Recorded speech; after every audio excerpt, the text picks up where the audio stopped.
Good day. Welcome to a chapter a day. It is Thursday, May the 16th, and I missed yesterday, so I am going to try and catch up with chapter 15 for today and 15 for yesterday and 16 for today. So let's see how we do, okay? We are still looking at how the children of Israel were sent out to spy the land of Canaan to which they are heading, and so many of them did not give a good report and seemed to have no faith that God could help them to take the land from these different groups of people that had occupied the land since the original Israelites had left. So God was really upset with them, and He said, because of that, for 40 years, for the 40 days they were there out in the land, spying out the land, He will allow them to stay in the wilderness. Their children will see the land, but they will die and be buried in the wilderness because God was not happy with their lack of faith. Okay, except for Joshua and Caleb, they too had some positive reports to give. So God said they would go into the promised land, but the other people and their descendants would see the land, but they would not. So let's see, verse 15, chapter 15, sorry. And the Lord spake unto Moses, saying, Speak unto the children of Israel, and say unto them, When you be come into the land of your habitations, which I give unto you, and will make an offering by fire unto the Lord, a burnt offering or a sacrifice in performing a vow, or in a freewill offering, or in your solemn feasts, to make a sweet savour unto the Lord of the herd or of the flock, then shall he that offereth his offering unto the Lord bring a meat offering of a tenth deal of flour mingled with the fourth part of an hin of oil, and the fourth part of an hin of wine for a drink offering shalt thou prepare with the burnt offering or sacrifice for one lamb. So these are instructions for all of the children of Israel concerning sacrifices and making offerings again. Verse 6. Or for a ram thou shalt prepare for a meat offering 2/10 deals of flour mingled with the third part of an hin of oil. And for a drink offering thou shalt offer the third part of an hin of wine for a sweet offering unto the Lord. And when thou preparest a bullock for a burnt offering, or for a sacrifice in performing a vow, or peace offerings unto the Lord, then shall he bring with a bullock a meat offering of 3/10 deals of flour mingled with half an hin of oil. And thou shalt bring for a drink offering half an hin of wine for an offering made by fire of a sweet savour unto the Lord. So they have meat offerings and drink offerings, and these are the requirements that God has given to Moses. Verse 11. Thus shall it be done for one bullock, or for one ram, or for a lamb, or for a kid. According to the number that you shall prepare, so shall you do to every one according to their number. All that are born of the country shall do these things after this manner, in offering an offering made by fire, of a sweet savour unto the Lord. And if a stranger sojourn with you, or whosoever be among you in your generations, and will offer an offering made by fire of a sweet savour unto the Lord, as you do, so he shall do. One ordinance shall be both for you, of the congregation, and also for the stranger that sojourneth with you. An ordinance forever in your generations, as you are, so shall the stranger be before the Lord. So God is making no distinctions between them and strangers that are with them. Everyone is to offer the same. Verse 11. One law and one manner shall be for you and for the stranger that sojourneth with you. And the Lord spake unto Moses, saying, Speak unto the children of Israel, and say unto them, When you come into the land whither I bring you, then it shall be that when you eat of the bread of the land, you shall offer up an heave offering unto the Lord. You shall offer up a cake of the first of your dough for an heave offering, as you do the heave offering of threshing floor. so shall you heave it.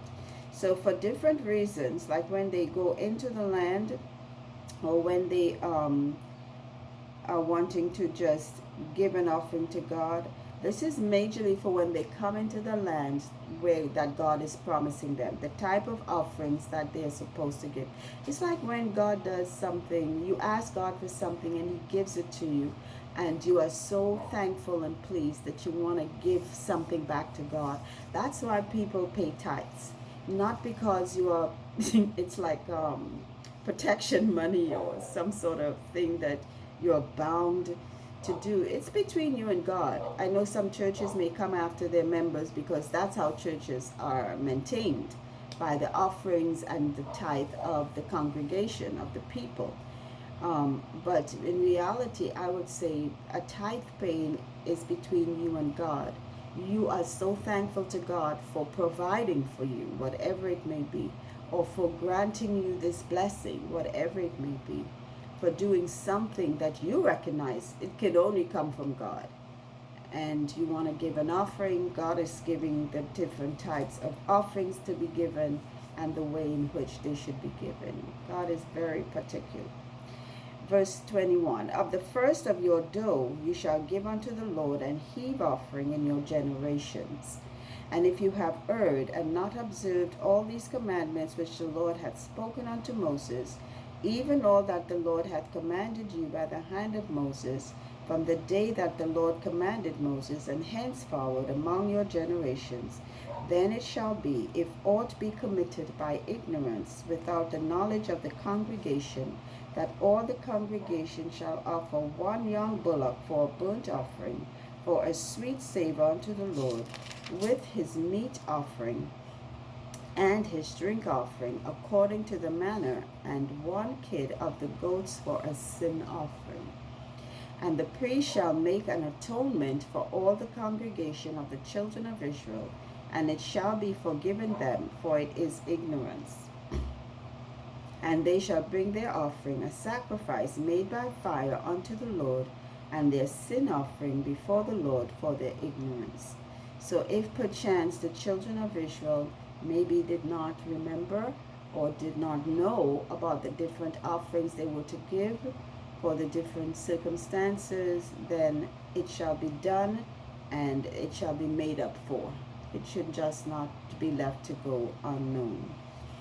I remember one time I heard of this person who, I think it's in Africa and some other places, he learned about tithing and he gave 100 cows.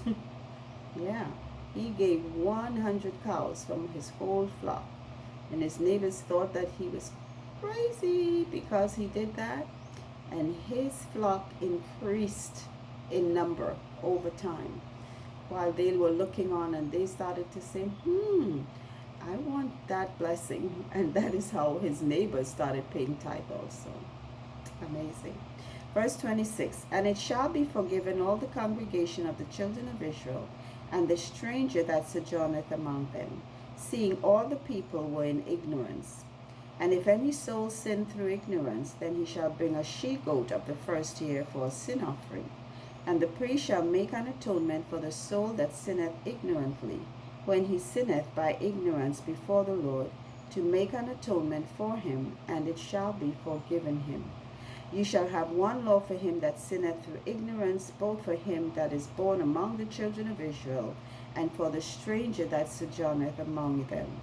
But the soul that doeth aught presumptuously, whether he be born in the land or a stranger, the same reproacheth the Lord, and that soul shall be cut off from among his people.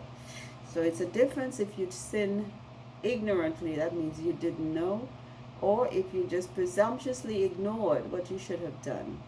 You're not pardoned, you're cut off for sinning presumptuously.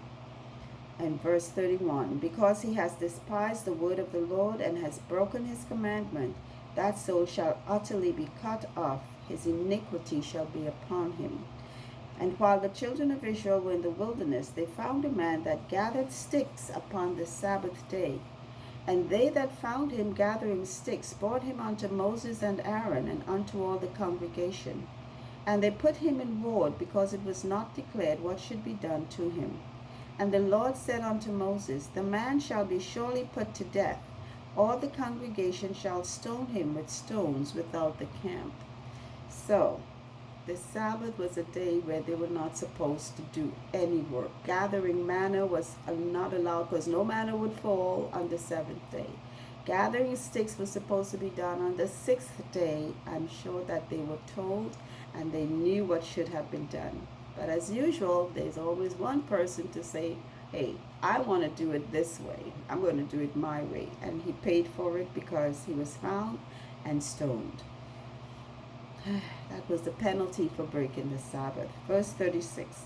And all the congregation brought him without the camp and stoned him with stones, and he died, as the Lord commanded Moses. And the Lord spake unto Moses, saying, Speak unto the children of Israel, and bid them that they make them fringes in the borders of their garments throughout their generations, and that they put upon the fringe of the borders a riband of blue. And it shall be unto you for a fringe, that you may look upon it, and remember all the commandments of the Lord, and do them, and that you seek not after your own heart and your own eyes, after which you used to go a-whoring, that you may remember and do all my commandments, and be holy unto your God. I am the Lord your God, which brought you out of the land of Egypt, to be your God.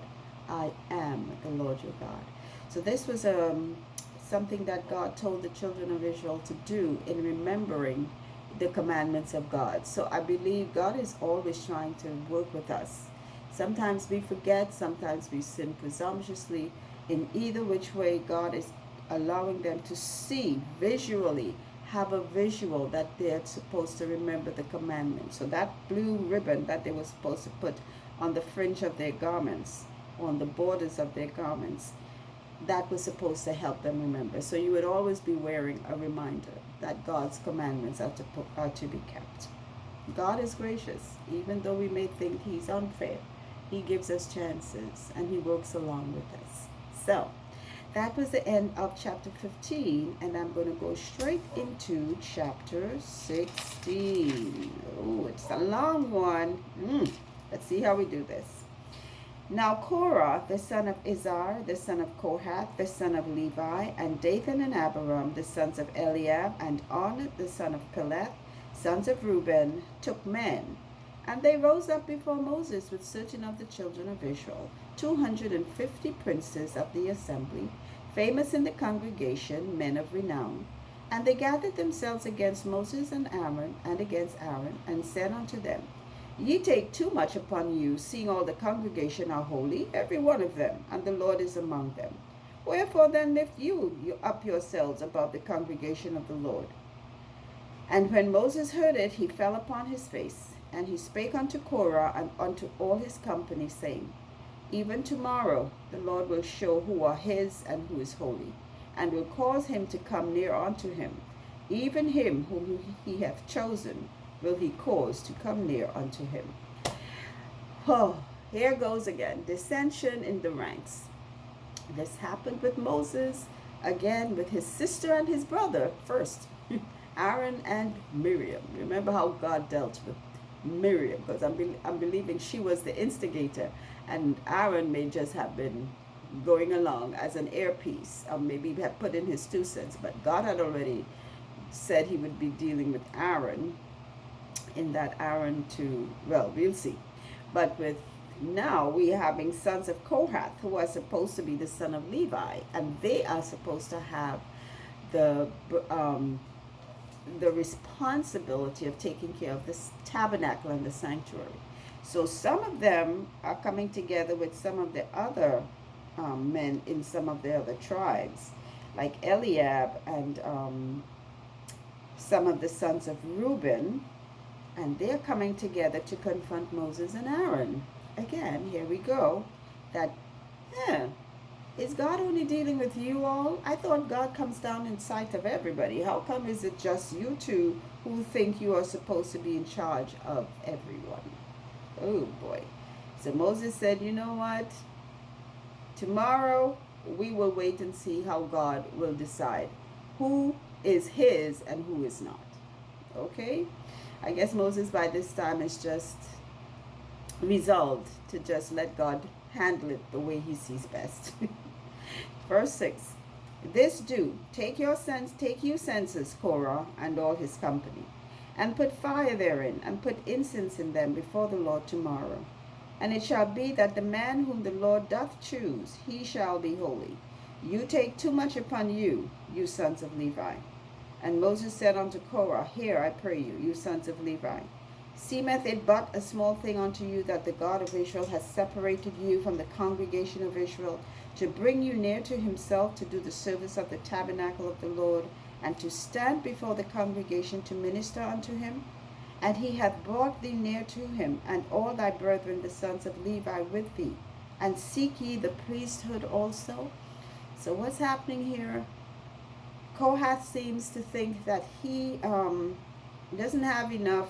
Well, it's not Kohath, it's the sons of Kohath, which are Dathan and Abiram. They are all part of the tribe of Levi.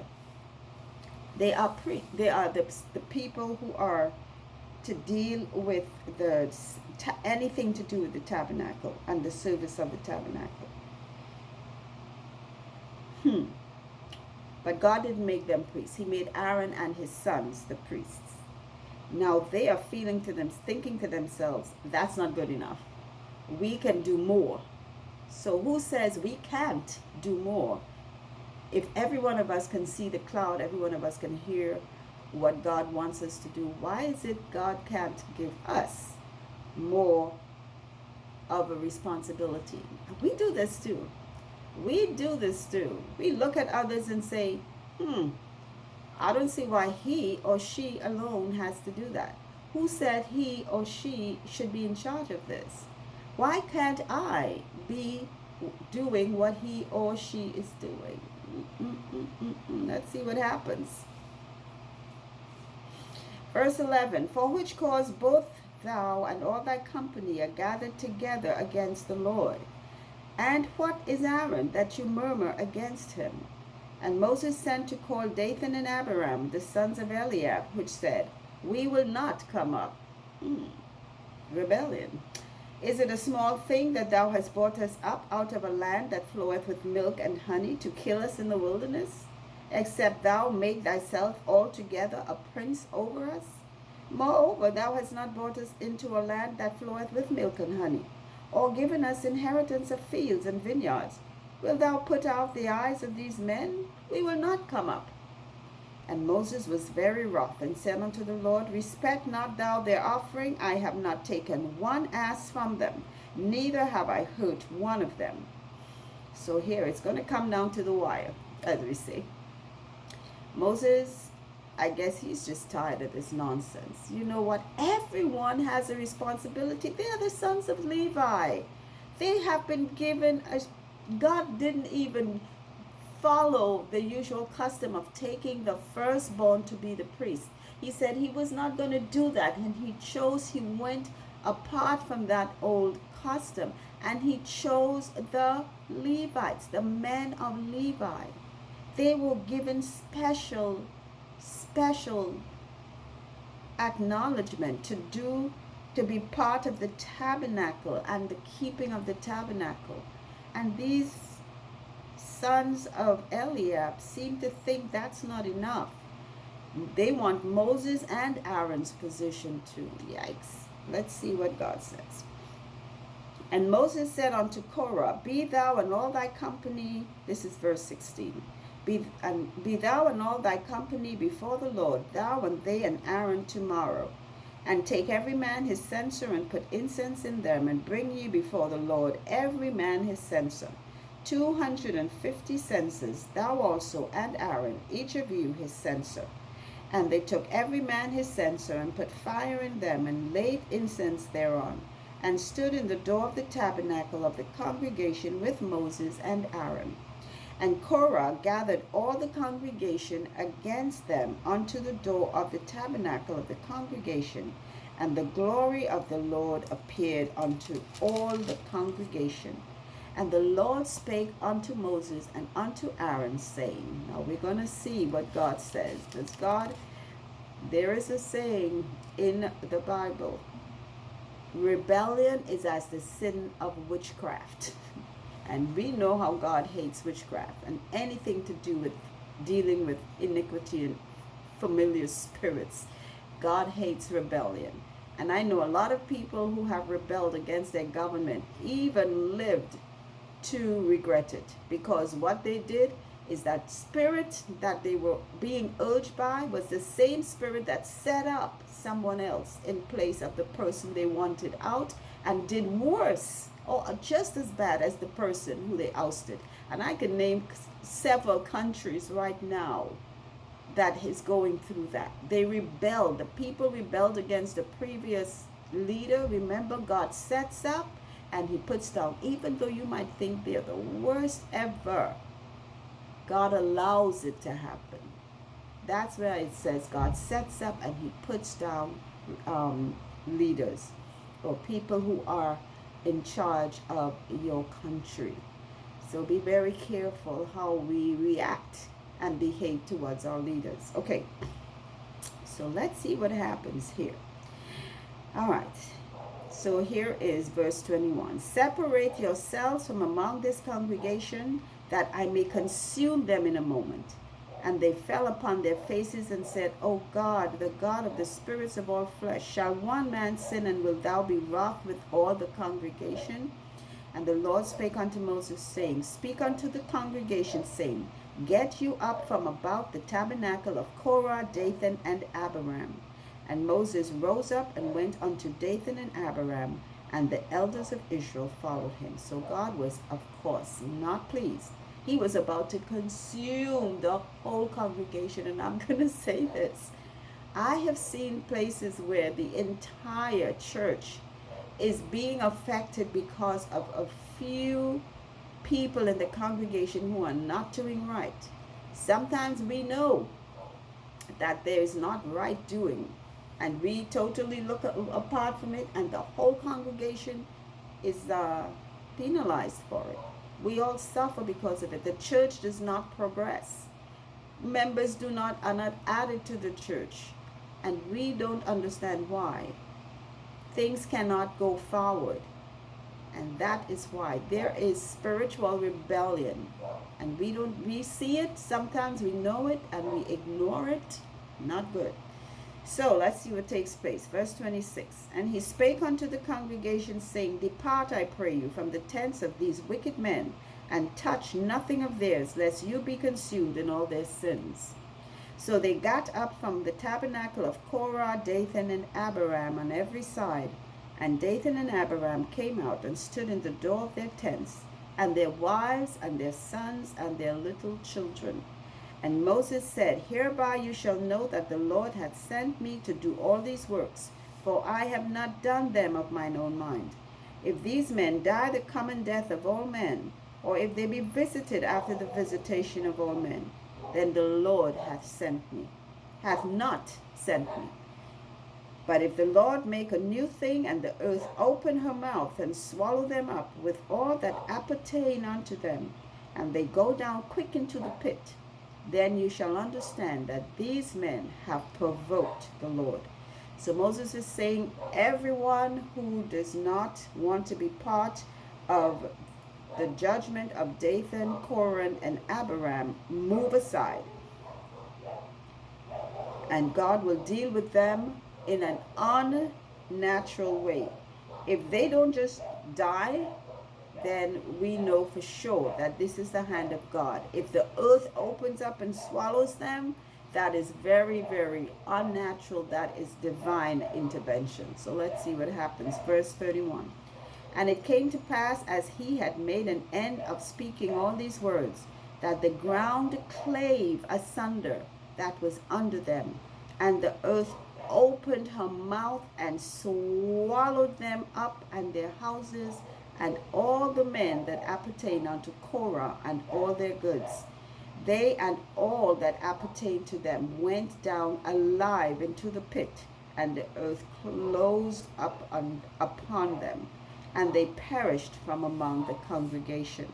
And all Israel that were around about them fled at the cry of them, for they said, Lest the earth swallow us up also. And there came out a fire from the Lord and consumed the 250 men that offered incense. Ouch. Woo! Man, I tell you.